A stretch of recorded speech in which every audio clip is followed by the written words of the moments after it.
Did you know that when you move to Mexico from the United States, you still need to pay taxes back home? The U.S. is only one of two places in the world that will track you down and have you pay taxes wherever you move. So today I've got an international tax expert, Clinton Donnelly. He wrote the book on the foreign earned income tax exclusion, but there's so much more to know about paying taxes back to the U.S. when you're living really anywhere else in the world. So, Clinton, thank you so much for joining us today. A pleasure being here, Brighton. I'm super excited to talk to you about, living outside the United States. It's so much fun, and we just need to watch out for certain things when it comes to taxes, but it's very easy to do. Yes, and I'd love to mention that you are in Portugal right now, so that's your home base these days, but you've lived down in Central America too. So why don't we just jump right in, and you can tell us kind of, maybe the first thing you need to know, maybe a little related to the fact that you have to pay taxes. You mentioned earlier that you shouldn't get your tax advice from a guy drinking a margarita in a bar or or cerveza in a bar. Oh, absolutely. That's where so many people get bad advice at the bar, because they talk to people from other countries. The U.S. is unique. Wherever you live worldwide, you have to report your taxes to the U.S. government. It doesn't matter where you earned it or how you earned it. You have to report everything to the U.S. government. It's just as though you live back home. Now, there are a couple really exciting tax breaks that come in there because the government realizes that they kind of disadvantage people. The first one is you get an automatic extra 2 months to file your tax return, June 15th. Secondly, there's two massive tax breaks that are available. Now, we're talking about people moving to Mexico. The most significant one would be the foreign earned income exclusion. The first $108,000 of your income is excluded from taxes. All right, that's massive. All right, that's just massive. Imagine that, no income tax.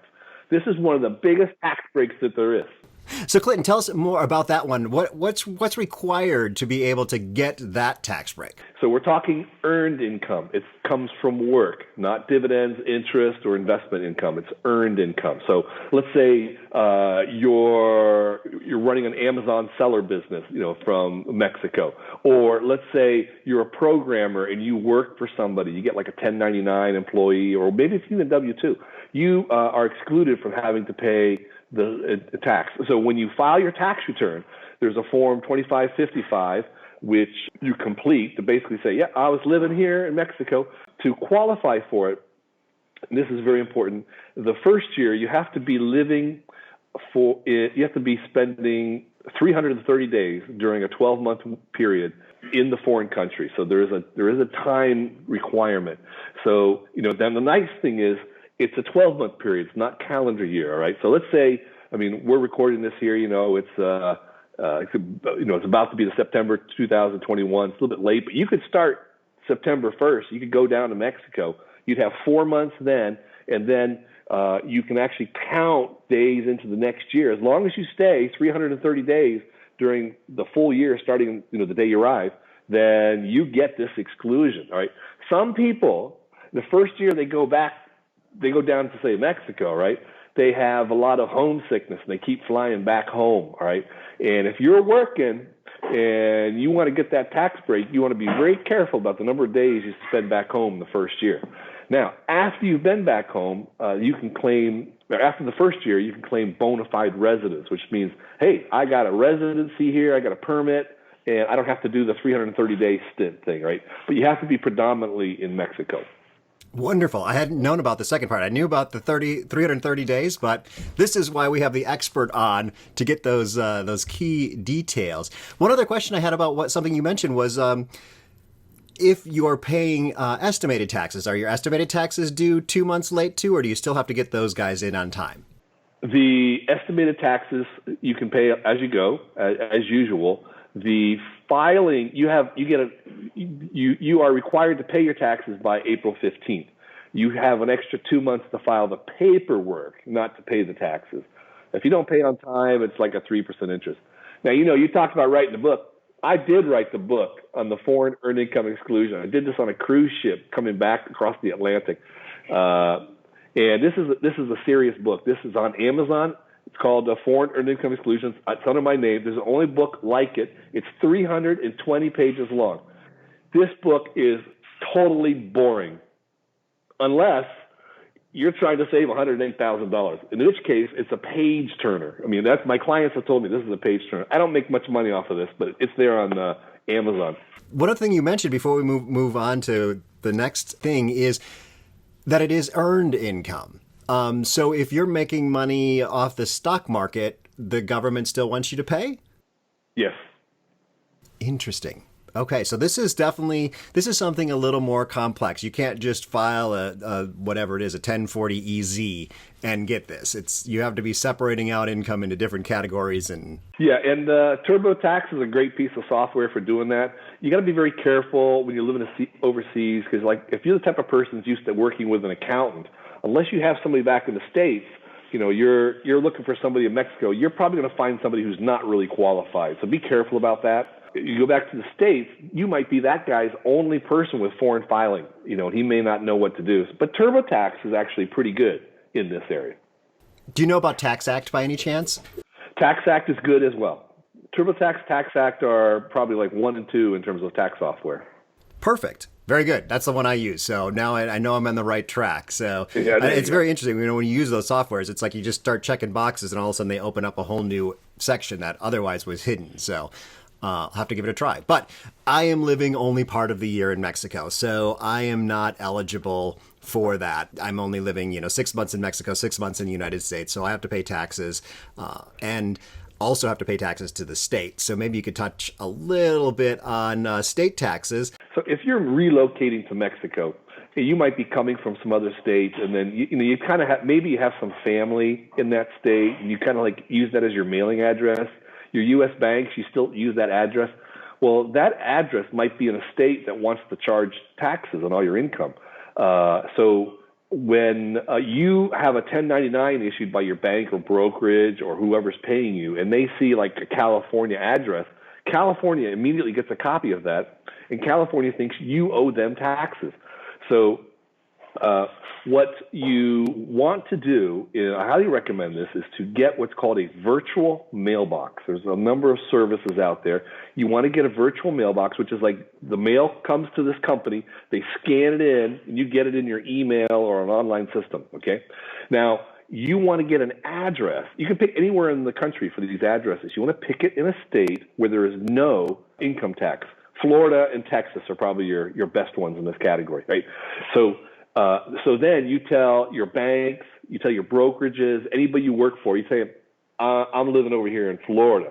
And now California no longer knows that you're making this income. I mean, I have a client who's been living in Argentina for 15 years and wasn't making much money, but he had a California address hooked up to Google and Facebook, and they started getting posted on information. And then he got into massive audit issues. And we've been spending about a year and a half trying to dig him out of, he never filed his tax returns, and California went berserk on him. And so, just save yourself a hassle, get a virtual mailbox. A lot of people think, hey, well, I'll just have the mail go to my daughter. She lives in California, and she'll get it to me. So that's a big mistake right there. First of all, you're putting a burden on them. But secondly, you're holding yourself out as a California resident, okay? And California is going to cut of whatever you're making. So be smart, unburden your friends, and get like a Florida virtual mailbox. Yeah, and actually, that's a great point. Something you mentioned earlier was about the tax deadlines, that you have an extra 2 months to file. One of the reasons being that sometimes it takes a long time to get mail down into another country. But having a service like that, they're scanning your 1099s and whatnot and getting them to you electronically. So it saves you in a couple different ways. I had a situation actually last year when I moved down. I did that exactly. I had my mail forwarded to my sister-in-law, and she actually got some certified mail from the IRS and signed for it and then put it in a box. And I came back to a mess. Well, yeah, and that sort of thing happens. If you have it go to a virtual mailbox and not to your family, you don't have that embarrassment, with family. Have some discretion. Another thing that I would say is big, I don't know if you probably haven't discovered it yet, but you know about two-factor authentication, right? You on a website and they want to send you a text message. A lot of U.S. websites, like U.S. banks, want to send a text message to prove it's you. They want to send it to a U.S. phone number. Okay. They don't want your Mexican phone number. All right. So there's a lot of value in retaining your U.S. phone number. Go to as cheap a plan as you can get away with, but it needs to be a monthly plan, because if you go with like a Walmart cheapo phone, that your name is not associated with the account. So you have to have a real monthly program. You need a phone for two-factor authentication, because the entire world's going that way. Yeah, and the opposite holds true. I found you need a phone number in the other country because the banks down there want a phone number that they can send those messages to. So, well, let's jump forward. What's our next thing? Hey, let's talk about if you're working, which is a great thing to work outside the country, and you're saving $108,000 on your sales on the income tax. You still have to pay self-employment tax. Self-employment tax is the same thing as Social Security. It's about 15%. The government's pretty good at figuring out when you owe them. A lot of people forget to pay that. So, I think that's something big to be thinking about. Another big thing to do is if you open up bank accounts and brokerage accounts outside the United States, you have over $10,000 in them, you'll need to file what's called the FBAR form, Foreign Bank Account Report. There's no tax associated with the FBAR form, but if you fail to file it when you should have, it's a $10,000 penalty. And the IRS is really serious about it. I was just talking to an auditor who was auditing somebody on it. So that's big. Another biggie, especially for people who are retiring to Mexico, is if you're getting Social Security benefits, if you're back in the States, they see that all the time. You go to the hospital, they see the Medicare activity, they see things that indicate that you're still alive. All right, but when you're in Mexico full time, they just see the money's going out. They don't know if you're alive. You have to fill a form out called SSA 6172. 6172. I recommend every 2 years, like every even year on your birthday, you fill out this form. It basically says to the U.S. government, I'm still alive. If they don't get it, they'll cut off your Social Security benefits. Wow. Good to know. Good to know. When you're overseas, you don't have to pay your individual health care mandate. No Obamacare. So you don't have to worry about that.